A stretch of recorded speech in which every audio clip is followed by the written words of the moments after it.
영원한 권력은 없다. 이런 그 책 제목이 있더라고요. 예전에 그 국민의힘 비상대책위원회 김종인 위원장이 책을 발간한 모양인데 그런 것 같습니다. 정말 영원한 권력은 없는 것 같습니다. 전도서 1장 4절에도 한 세대가 오면 가면 또 한 세대가 오고 땅은 영원히 있다. 그런 말씀이 있죠. 다윗의 그 왕국이 영원할 것 같았지만 결국은 세월 앞에는 무릎 꿇고 말았습니다. 솔로몬이 왕이 되어서 솔로몬의 그 엄청난 부귀영화, 그 권력이 영원토록 갈 줄 알았지만 결국은 솔로몬도 인생 앞에는 허무하게 그렇게 자신을 낮출 수밖에 없게 되었습니다. 특별히 솔로몬은 우리가 아시는 대로 참 큰 죄를 지었습니다. 그래도 최소한 다윗 왕은 우상은 범죄하지 않았어요. 우상에게 절은하지 않았습니다. 다윗도 완벽하지 않으니까 실수도 했지만 그래도 우상은 섬기지 않았는데 이 솔로몬은 안타깝게도 참 출발은 겸손하게 그 기브온 산당에서 하나님 앞에 듣는 마음을 가지고 지혜를 얻어서 백성들을 잘 하겠다고 하나님께서 정말 부귀영화 모든 지혜를 주셨는데 그만 이 아내들이 너무 많았어. 이방에서 들어온 정략 결혼이죠. 그들 여인들 때문에 결국은 우상을 만드는 산당을 만들고 솔로몬도 거기 가서 우상을 섬겼어요. 솔로몬이 마음이 변했다고 성경에 기록하고 있습니다. 마음이 변해버렸어요. 죽기 전에 전도서를 쓰고 회개하고 죽었다는 이야기들이 있지만 그랬겠죠. 그러나 얼마나 아쉽습니까? 그 지혜와 그 능력과 그 부와 그 명예들이 그만 우상에게 절함으로 한순간에 솔로몬은 아웃이 되어버렸습니다. 하나님께서 다윗에게 약속한 그 약속이 있기 때문에 최소한 솔로몬이 살아있을 동안에는 벌을 잠시 유보하고 솔로몬이 죽고 나서는 남과 북이 그 이스라엘 나라를 해봐야 우리나라 강원도만 하다 그래요. 그 조그만 나라가 또 남북이 갈라지면서 왕이 이제 이 두 왕이 만들어지는 이런 참 불운한 그런 역사의 길을 걷게 된 것입니다. 우리가 솔로몬을 성경을 쭉 열왕기상을 살펴보면 솔로몬의 위대한 업적들이 많이 있지만 그 중에 하나가 솔로몬의 성전을 지은 것입니다. 성경에 기록된 대로 솔로몬 성전을 7년에 지었다 그래요. 7년 동안. 성전을 짓고 나서 자신의 왕궁을 13년 동안 지었다고 성경에 기록되어 있어요. 도합 20년 동안 건축 일을 했습니다. 우리 성경을 보면 20년만 집을 지었구나 생각할 수 있는데 아닙니다. 열왕기상 19장 15절에 보니까 솔로몬이 이 집 지으려고 많은 일꾼들을 모았는데 그 일꾼들을 모은 까닭이 여호와의 성전과 자기 왕궁과 밀로와 예루살렘 성과 하솔과 머깃도와 게셀을 건축하려고 모았다. 굉장히 많죠. 이게 다냐? 그렇지 않습니다. 이건 자기의 계획이었고 실제적으로 17절에 보면 솔로몬이 게셀 아래 밑에 벳호론을 건축하고 또 바알랏과 땅에 들어있는 다드몰과 자기에게 있는 모든 국고성, 병거성, 마병의 성들 솔로몬 시대에 말이 진짜 많았습니다. 하나님은 신명기서에 지도자는 말을 많이 두지 마라. 여자 말을 많이 두지 마라 했는데 솔로몬은 다 했어요. 애굽에 가서 얼마나 말을 많이 가져왔는지 말들을 위한 성을 따로 지을 정도로. 솔로몬이 또 예루살렘과 레바논과 그가 다스리는 온 땅에 건축하고자 하던 것을 다 건축했다. 야, 솔로몬 사명이 집 짓는 것 같아요. 왕이 되자마자 성을 계속 지으니까 성을 왜 짓습니까? 여러분 우리가 중세시대 때나 보면 프랑스, 영국 이런 데 보면 그 저택들이 어마어마하지 않습니까? 자기 힘을 과시하는 것이죠. 내가 이런 집에 산다. 백작, 공작들 보면 집이 진짜 정원도 넓고 엄청난 걸 내가 이런 대저택의 소유자다. 솔로몬도 그랬던 것 같아요. 온갖 건물을 건축하고 솔로몬은 좋지만 백성들은 힘들지 않습니까? 얼마나 그 노역과 그 고역을 주로 이제 노예들을 사용하긴 했지만 그래도 백성들이 동원됐어요. 그래서 솔로몬이 참 지혜롭게 이 성전을 짓거나 왕궁을 지을 때 일을 계속 하진 않습니다. 지혜롭게 해요. 한 달 동안 일하고 한 달을 쉬고 또 한 달 동안 일하고 이렇게 로테이션을 잘하면서 이 피곤치 않도록 한 그런 건 있어요. 그래도 백성들이 힘들지 않습니까? 솔로몬이 죽고 나니까 르호보암 왕 때 백성들이 찾아가가지고 우리 너무 힘들다. 당신의 아버지가 우리에게 너무나 이 일하는 멍에를 많이 지었기 때문에 이제 더 이상 못하겠다. 우리의 멍에를 가볍게 해달라. 이렇게 따지는 그런 이야기가 있지 않습니까?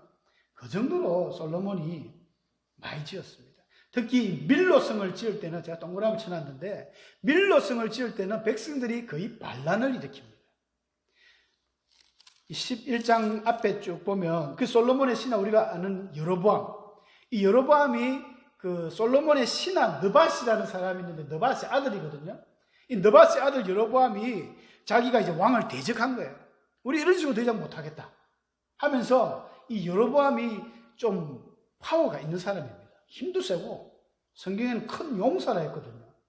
덩치도 크고 키도 크고 뭐 또 통솔력도 있고 백성들의 이렇게 뭘 끄는 게 있었어요.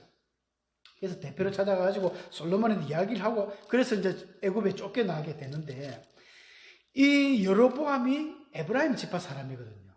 우리 성경에 유다 지파와 에브라임 지파는 항상 보면 보이지 아니하는 서로 간의 갈등이 숨어 있었습니다. 이게 야곱의 12아들 중에 유다는 4번째고 요셉이 11번째인데 요셉의 2아들 그 므낫세와 에브라임 그에게 야곱이 이 손을 엇갈려가지고 축복했지 않습니까? 에브라임이 작은 아들인데도 하나님이 에브라임을 더 크게 하실 것 같다. 그래서 야곱이 축복했어요. 실제로 에브라임 지파가 훨씬 큰 지파가 되었습니다. 이스라엘 12지파에 정말 최고의 지파가 될 정도로 성경에 그 군대일을 계수할 때 한 7만 명 정도가 나오니까 굉장히 큰 지파였어요. 유다와 에브라임은 쌍벽입니다. 굉장히 큰 지파였어요. 그리고 모세의 그 시종이었던 여호수아가 이 에브라임 지파 사람이에요. 에브라임 족장이었거든요.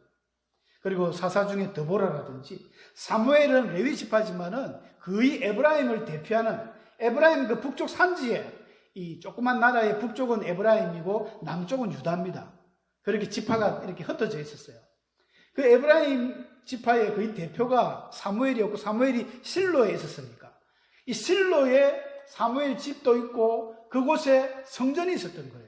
하나님의 법궤가.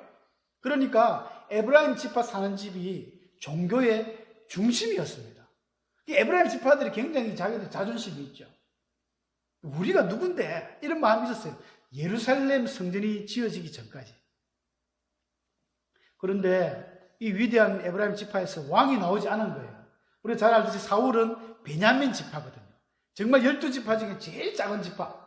그 베냐민의 지파에서 사울 왕이 나오더니 그 다음에는 다윗, 유다 지파에서 다윗이 나오는 거예요. 왕이 나오는 거죠. 그 다음부터 솔로몬으로 계속 유다 지파로 가니까 이거 우리는 뭐냐? 그 종교 중심지가 실로에서 노브로 갔다가 기브온으로 갔다가 이제 예루살렘으로 딱 가버리니까 완전히 북쪽 에브라임 지파는 뭡니까 이게 닭 쫓는 개마냐 지붕만 쳐다보는 꼴이 되어버렸습니다. 그런 게 내면에 깔려있는 상태에서 솔로몬이 일을 시키는데 아까 밀로성을 건축하면서 에브라임 지파 그 여로보암이 보니까 사람이 참 지혜롭게 일도 잘하고 참 근면성실해요.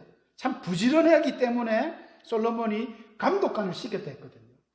그래서 시키니까 그게 자존심 상하잖아요. 왜냐하면 그 성을 짓거나 이런 걸 할 때는 전부 노예들 그 당시 솔로몬이 굉장히 국력이 강했기 때문에 아람이든 미디안, 블레셋이든 가가지고 잡아온 그런 사람들을 고역을 시켰는데 에브라임 지파 보고 해라는 거예요. 여로보암이 그거 하려니 기분이 자존심이 막 상하잖아요. 우리가 어떤 사람인데? 그러면서 밀로성을 건축하는 가운데에 트러블이 좀 생깁니다. 솔로몬에게 성경에는 대적했다 그랬어요. 11장 26절에 솔로몬의 신하 느밧의 아들 여로보암이 또한 손을 들어 왕을 대적하였으니 이런 말이 나오거든요. 하나님께서 물론 여로보암을 통하여 그 솔로몬 왕을 징계하는 하나의 도구를 사용했습니다. 근데 한번 생각을 해보십시다. 이 여로보암이 북이스라엘의 초대 왕이 되었는데 왜 하나님께서는 여로보암을 선택하셨을까요? 저는 여기 좀 궁금했습니다. 좀 이것저것 책자를 찾아보고 주석도 봤는데 뭐 속 시원한 대답이 안 나오더라고요. 근데 한번 생각을 해보면 여로보암은 아까도 말씀했지만 이 11장 어디 나오냐면은 28절에 보면 이 사람 여로보암은 큰 용사라 이랬어요. 큰 용사. 용사라는 말이 히브리어로 깁보르라는 거인을 이야기하거든요. 굉장히 키도 크고 힘도 세고 니무롯, 바벨탑을 지었던 니무롯을 향해서 그는 용사라 했거든요. 근데 용사도 큰 건데 그 앞에 크다는 이 하엘이라는 큰 용사. 도대체 얼마나 크길래. 여로보암이 굉장히 키도 크고 뭔가 사람을 막 이렇게 뭔가 있어 보이는 그런 인물이었던 것 같아요. 하나님이 여로보암을 택했는데 결국 여로보암이 왕이 되었지 않습니까? 이 왕이 되려면 사람이 최소한 갖추어야 될 한 3가지 조건이 있답니다. 이게 요즘 한국사 강의하는 설민석 교수가 한 이야기예요. 참 말을 잘하더라고요, 그분이. 최소한 왕이 되려면 아니면 지도자가 되려면 가져야 할 그런 소양이 첫 번째 검소해야 된다. 두 번째는 백성들과 소통을 잘해야 된다는 거예요. 세 번째는 지도자로서 결단력이 있어야 된다. 루이 16세를 예를 들면서 이야기를 하던데 프랑스의 루이 16세 왕은 이 민주주의를 꽃피우게 된 계기가 되는 그 민주주의 시발점이 되는 왕인데 이 사람이 지독하게 소통이 불통입니다. 그리고 얼마나 이 사치, 호화로운 삶을 좋아하는지 그 안에 왕비가 옷이란 얼마나 비싼 옷을 입고 날마다 파티를 하는 거예요. 그 궁궐에서. 백성들은 굶어 죽는데 그 백성들이 들고 밀란이 일어나는 거죠. 밀란이 일어나서 이거 해달라 저거 해달라 막 강요를 하는데도 이 또 루이 16세가 결단력이 없어요. 사람이 진짜 우유부단해가지고 어떻게 할까 신하들하고만 이야기하지. 그래서 프랑스 역사 최초로 왕이 단두대에 올라가서 처형을 당합니다. 루이 16세 그래서 유명하죠. 단두대에 올라가지고 모가지가 잘리는 거예요. 왕인데 최초이자 마지막이죠. 그 사건 이후로 이제 프랑스 대혁명이 일어나면서 민주주의가 이제 되는데 결단력이 없는 거예요. 그에 비하면 이 여로보암도 굉장히 비교가 되는 인물입니다. 굉장히 큰 용사, 힘도 세고 뭐 아주 그런 인물에다가 또 부지런해요. 근면성실합니다. 그러니까 솔로몬이 야, 너 괜찮다 해서 감독관, 대표를 세울 정도였으니까 또 판단력과 결단력이 보통이 아니에요. 이건 아닙니다 하면서 왕에게 가서 따지는 거예요. 백성들을 대표해가지고. 그래서 쫓겨나서 애굽에 살았지만 솔로몬이 죽고 나서 로보암이 또 왕이 되었을 때도 이 여로보암이 그 북쪽 이스라엘 온 지파를 데리고 가서 이야기를 하는 거예요. 당신의 아버지 솔로몬이 우리 너무 힘들게 했다. 우리 이런 식으로 안 된다면서 또 여로보암이 이야기를 해요. 리드는 리드인 것 같습니다. 근데 참 가슴이 아프더라고요. 여러분, 하나님께서 여로보암을 북이스라엘 왕으로 예정해서 그를 세웠는데 그 세우는 조건이 별거 없었습니다. 부지런하다, 큰 용사다, 결단력이 있다. 결단력이 있어도 무슨 야당의 총수처럼 와가지고 따진 거잖아요. 그만큼 일꾼이 없었습니다. 하나님이 얼마나 마음이 아팠을까요? 오죽했으면 여로보암 같은 저런 인물을 북이스라엘도 결국 하나님의 나라, 다 하나님의 백성이거든요. 다 이스라엘 백성을 왕으로 세우는데 저런 조직폭력배 같은 저런 깡패 같은 인물을 하나님이 왕으로 세웠다는 가슴 아픈 이게 이스라엘 역사입니다. 하나님의 일꾼이 없다는 거예요. 하나님의 포도원에는 지금도 일꾼이 필요합니다. 일꾼이 부족해요. 이 시대도 마찬가지입니다. 교회는 많고 할 일은 많고 전도할 열매들은 정말 추수할 때가 되어서 휘어졌는데 전도할 일꾼이 없다는 거죠. 참 가슴 아픈 일입니다. 그리고 뭐 하나님께서 선택을 하는데 뭐 대단한 걸 하나님 요구하셨던 게 아니에요. 그냥 미가서 6장 8절 말씀처럼 하나님께서 구하시는 것이 그냥 사람이 좀 바른 사람, 정의롭고 올바르고 인자를 사랑하고 겸손하고 하나님 잘 믿는 이런 사람을 택하고 싶은데 여로보암은 뭐 이 신앙은 뭐 제로였거든요. 믿음은 다 팔아먹고 그냥 원체 인간이 되놓으니까 교회 다니는 교인이면서도 교회 직분자이면서도 여로보암처럼 뭐 교회에서는 일을 잘 하겠죠. 근데 밖에 나가면 또 꼴등이라 그런 사람도 있어요. 하나님의 자녀가 바깥에 나가면 맥을 못 춥니다. 성경에 보면 그렇지 않았습니다. 하나님의 백성들은 하나님을 믿었고, 유대인들은 좀 그렇죠. 밖에 나가서도 떵떵거리면서 큰 소리를 친 인물들이 굉장히 많습니다. 포로 잡혀갔을 때, 포로 시대 때 다니엘을 보십시오. 사드락에서 아벳느고 세 친구를 보십시오. 느헤미야는 어떻습니까? 에스라는 어떻습니까? 모르드게는, 에스더는 여왕은 어떻습니까? 그 왕비는. 하나님을 믿는 사람들이 그들의 꼬리가 아니었습니다. 머리 위에 서가지고 하나님을 자랑스럽게 증거했던 인물들이 굉장히 많습니다. 우리가 생각을 좀 달리 해야 될 것 같아요. 교회에서는 너무 열심인데 밖에 나가서 힘을 못 써요. 또 반대로 교회는 전혀 안 나오는 사람이 밖에서는 또 열심히 하는 분들이 많아요. 진짜 저런 분들 예수만 믿으면 딱인데 그런 싶은 인물들이 많지 않습니까? 일도 잘하고 똑똑하고 총명하고 지혜롭고, 그런데 한 가지 하면 예수를 안 믿어요.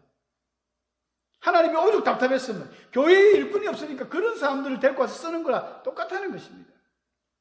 제일 좋은 것은 하나님도 잘 믿고 사회에서도 정말 빛이 되고 소금이 되는 이런 인물이 되면 얼마나 좋겠습니까? 그런 인물이 되셔서 여러분들도 하나님의 선택함을 받는 그런 축복된 성도들 되시길 바랍니다. 두 번째로 보면요, 이 하나님의 우리는 손에 잡힐 때 기적이 일어납니다. 37절에 보니까 하나님께서 그 여로보암에게 이제 아이야 선지자를 통해서 하는 말씀 중에 그런 이야기를 하셨어요. 내가 너를 취하리니. 이 취한다는 것은 잡는다는 것입니다. 원어로. 라카오라는 동사가 잡는다. 하나님 너를 잡았다는 거예요. 여로보암이 무슨 대단한 사람입니까? 한낱 그 일꾼들, 노동 일을 하는 그 사람의 감독관이었어요. 그런 사람의 여로보암이 하나님의 손에 붙들리니까 왕이 되었습니다. 왕이. 모세는 어떻습니까? 여러분, 모세도 이집트에서 살인자로서 참 도망가가지고 미디안 광야에서 40년을 살면서 촌사람 다 됐잖아요. 양만 치고 한번 나가면 몇 달씩 이렇게 양치고 돌아오는데 그 안에 십보라하고 같이 있으면서, 아내는 이 장녀기 때문에 십보라가 굉장히 좀 대가 센 여자인 것 같아요. 모세가 찍소리 못하고 그냥 사위지만 어쩔 수 없이 처가살이를 하면서 먹을 게 없으니까 얹혀 삽니다. 그래서 나중에는 하나님이 사명을 줄 때도, 아이고 하나님 저는 말을 잘 못합니다. 원체 말을 안 하니까 이제 말주변이 사라진 거예요, 모세가. 어째 보면 오늘날 정말 힘없는 한 노인이, 노숙자 같은 한 노인이 되어버린 모세를 하나님이 너를 사용하겠다 해가지고 하나님이 그를 잡았잖아요. 그러니까 이스라엘 민족의 대지도자가 된다는 것입니다. 다윗도 그 참 일개 목동이었잖아요. 양만 치고 양치기 소년인 이 다윗이 하나님의 손에 붙들리니까 이스라엘 역사상 이만큼 위대한 왕이 없었습니다. 지금도 이스라엘의 성군이라고 존경의 대상이 되는 이 다윗 왕, 킹 데이비드, 얼마나 유명한 왕이 됩니까? 하나님의 손에 달렸다는 것입니다. 신약의 베드로도 마찬가지지 않습니까? 고기만 잡을 줄 알았던 그 벳사람, 정말 일장 무식이었던, 뭐 참 죄송한 표현이지만 솔직히 무식했습니다. 어부들이 공부를 했겠습니까? 소위 가방끈이 짧았던 거죠. 그러니까는 예수님의 12제자 중에 성경을 기록한 제자가 없어요. 얼마나 가슴 아픈 일입니까? 왜냐하면 학력이 떨어지는 거죠. 기껏 마태가 마태복음을 적었지 않습니까? 마태는 뱃사람이 아니고 세리였거든요. 세관에 근무하니까 기본적으로 이 한 3개국어, 4개국어를 합니다. 헬라어부터 해가지고 당시 아람 방언이라든지 히브리어도 하고 하니까 능통하신 분이니까 성경을 적었지만 그 외 제자들은 성경을 못 적었어요. 바울 정도 되니까, 바울은 원체 또 뛰어난 인물이니까 성경을 13권, 14권 그렇게 적어버렸지. 그런데 그런 베드로도 성령 체험하고 오순절 그 성령이 임했을 때 성령을 체험하고 나니까 어떻게 됐습니까? 어마어마한 교회의 기둥이 되었습니다. 베드로가 지나갈 때 사람들이 베드로의 그림자에만 내 아픈 상처를 대도 나았다는 거예요. 대단하죠? 예수님이 그런 이야기를 하셨습니다. 예수님이 사회 가실 때 제자들에게 내가 진실로 진실로 너희에게 이르노니 나를 믿는 자는 내가 하는 일을 그도 할 것이요. 또 나보다 더 큰 일을 한다. 왜 그런 줄 아느냐? 내가 아버지께로 가기 때문이다. 내가 보정수표다. 저번에 말씀드린 보혜사 성령, 파라클레토스라는 이 보혜사가 알로스, 다른 보혜사, 알로스 파라클레토스는 똑같은데 다른 거예요. 똑같은 사과가 여러 개 똑같은데 이 사과 나오고 저 사과 다른 보혜사. 그러니까 하나님이 보혜사를 보내줄게. 내가 위에서 코치할게 이 말입니다. 여러분, 예수님이 우리 등 뒤에 있습니다. 이것으로 우리가 힘을 얻는 거죠. 도저히 할 수 없을 것 같은데 주님이 도와주고 있다는 거예요. 우리 등 뒤에서. 이 말씀이 위로되시길 바랍니다. 우리가 하나님 손에 붙들릴 때, 하나님의 능력이 우리 등 뒤에 있을 때 주님이 지금도 하나님 보좌 우편에서 우리를 위해서 중보하신다 했거든요. 이런 대단한 우리의 능력자가 우리 등 뒤에 있습니다. 할렐루야. 힘 얻어야 됩니다. 주님이 우리 등 뒤에 있다니까요. 아무리 코로나가 기승을 부리고 힘들죠. 힘든 시대 맞습니다.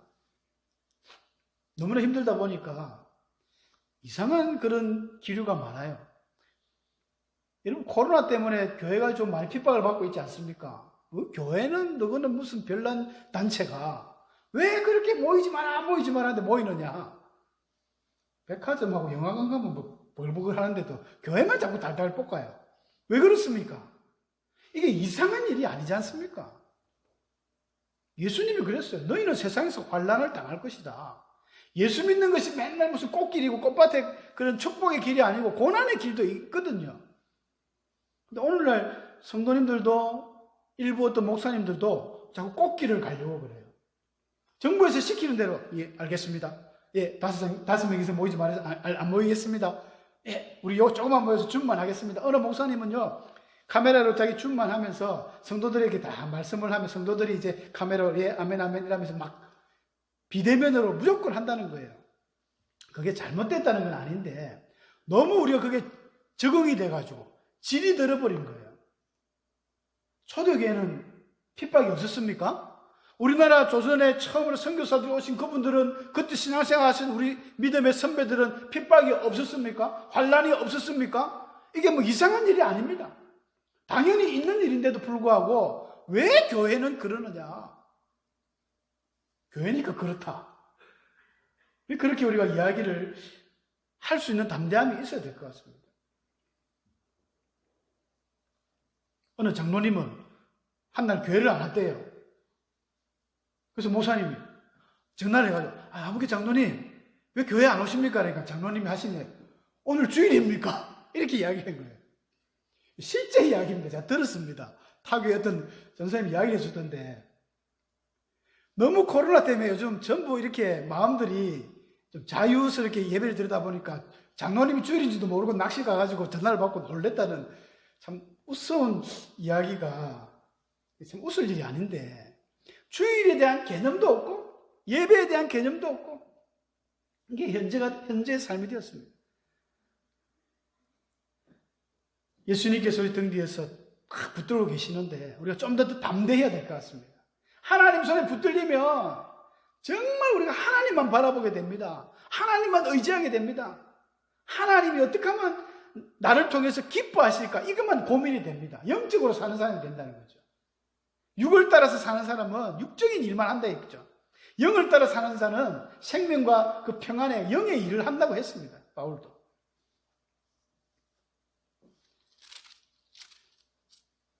하나님께서 그 선지자를 통해서 여로보암에게 38절에 그런 이야기를 합니다. 네가 만일 내가 명령한 모든 일에 순종하고 다윗의 길로 행하면 잘되게 해주겠다는 그 이야기를 하면서 여러분 이 만일이라는 단어가 참 재미있죠. 만 가지 중에 한 개입니다. 만일은 10개 중에 한 개도 아니고 100개 중에 한 개도 1000개 중에 한 개도 아니고 10,000개 중에 한 개는 굉장히 확률이 떨어지는 것이죠. 하나님이 너 안 된다는 거 알고 있습니다. 여러분 너 안 되겠지만 그래도 만일